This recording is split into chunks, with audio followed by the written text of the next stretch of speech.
Greenhouse Gas Emissions Act, just like the panes of a greenhouse, like you notice when you in a car in the summertime, allowing the sun's radiation to come in and trapping in the heat. And just like when you add more panes of glass or increase the temperature of that greenhouse, that's what we're doing to the planet. Now, many people mistakenly think that, oh, up in these northern latitudes, global warming might not be a bad thing. But what we're seeing in the Arctic is that almost all of the impacts are negative, very, very negative. And a lot of these impacts scientists did not predict, and all of those are very negative. Now, historically, we have never been above 290 parts per million carbon dioxide. We are now at 383 parts per million, increasing at 2.6 parts per million per year. And scientists warn that we really should not go above 400 parts per million. It's already triggering a runaway greenhouse effect. But it's inevitable at this point that we will go over 400 in probably 7 or 8 years. But we really need to take action, as I'll mention at the end of this program, to try to greatly reduce and ultimately eliminate these emissions far faster than our governments are currently doing, so that hopefully we can stay under at least 450 parts per million.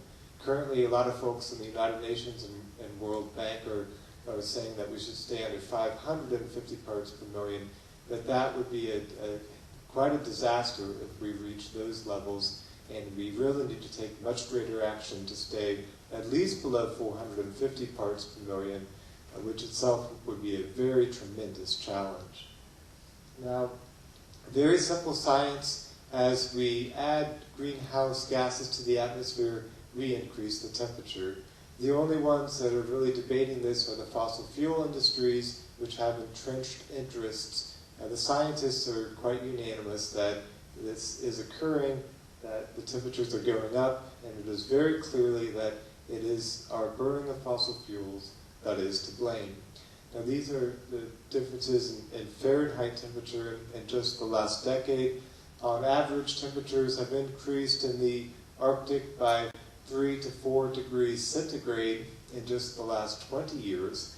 These here are different, the change in centigrade in just the last decade. Very tremendous increase in temperature. With that, this is the extent of the sea ice is very dramatically going down over the years. And this here is a satellite photo showing the 1979 compared to 2003. And you can see a very dramatic decrease in the pack ice as it has massively reduced in the extent, such that when the polar bear swim out from the coast of Alaska, when historically they would hit pack ice and at most 15 to 25 kilometers, now they are having open water for hundreds of kilometers, and while the polar bear can swim 100 kilometers per day, they cannot feed or rest while doing this, and they are dying by the hundreds of drowning. And walrus, too, are experiencing a great deal of difficulty. The walrus perch on the pack ice and swim down to the bottom of the Arctic Ocean to feed on clams called benthic organisms.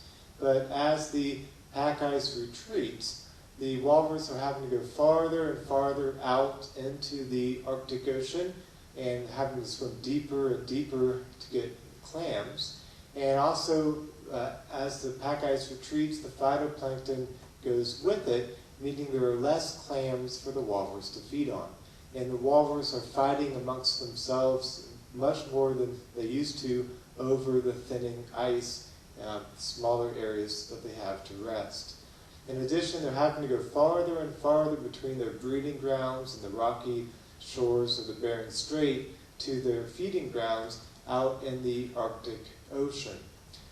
And while historically the walrus, when they would die out in the Arctic Ocean, they would be eaten, and it would be very rare to find a dead walrus washed up on the beach. This is now a very common sight all throughout the circumpolar Arctic, with dead walrus being washed up and their population and weight is going down very quickly, and they are expected to go extinct in the wild, as are all Arctic species now are threatened with extinction unless we have a major, major change in our consumption and source of energy, as I'll get into in the solutions part of the presentation.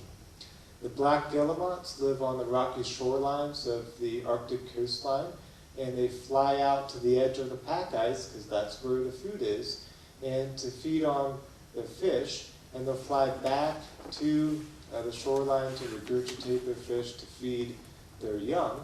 And historically, most of the ice would be 15, 25 kilometers from shore, and they could fly that far to get the fish and then fly back to feed their young.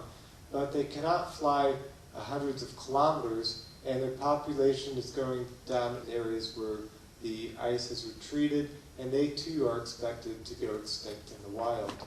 Now, another big impact is that the permafrost is melting very dramatically, and with that causing damage to all of the communities in both in Alaska and here in Canada that are built upon the permafrost. The highways are buckling, homes are collapsing, power lines and telephone poles are falling down. There's a phenomenon called drunken trees, where trees are sagging into the melting permafrost and dying. This has already cost billions of dollars in Alaska alone, and also a tremendous amount of damage here in Canada.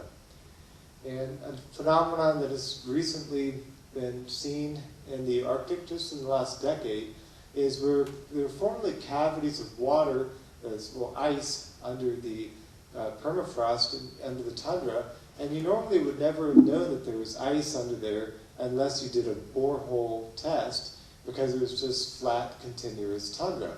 For example, in this area, I was camping right next to this sinkhole in 1991 and also 1993, in just a couple miles from Arctic Village, just south of the Arctic National Wildlife Refuge, just a little bit west of Canada. And in 2004, I went to this site and found this deep sinkhole.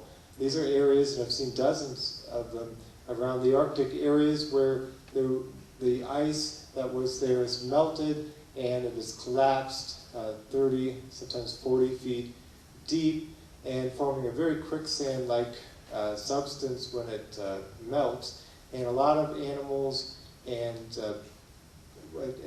Native Americans too have fallen into these and have been unable to get out and have been dying. And let anyone who doubts climate change fall into one of these, and they'll get a dose of reality. And lakes too are drying up. As the permafrost that once supported the lakes is melting, the lakes are drying up. This is a very common sight all throughout the Arctic, with the lakes drying as the permafrost that supports them melts. And in some parts of the Arctic, 50% of the lakes have already dried up.